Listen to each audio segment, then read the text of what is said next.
আমাকে একটু সময় দাও, আমি ঠিক সব টাকার ব্যবস্থা করে নেব।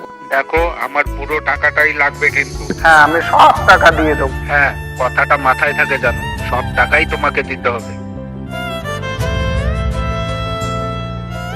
কি হয়েছে তোমার? তোমাকে এরকম কেন দেখাচ্ছে? কাল থেকে দেখছি ঠিক মতন খাচ্ছ না, ঘুমাচ্ছ না, কি হয়েছে? দেখো, এমনিতেই মাথা গরম আছে, সরে যাও এখান থেকে। কি হয়েছে বলো। ব্যবসায় অনেক বড় ক্ষতি হয়ে গেছে।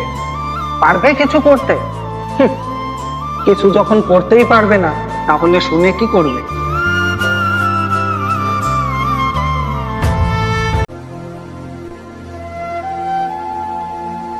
এই নাও, এই গয়নাগুলো বিক্রি করে টাকার ব্যবস্থা করো।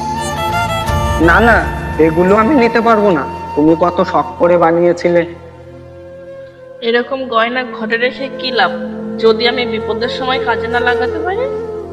আবার যখন ব্যবসা ঠিক হবে তখন না হয় আবার নতুন করে বানিয়ে দেব। সত্যি, তোমার মতো স্ত্রী পাওয়া ভাগ্যের ব্যাপার।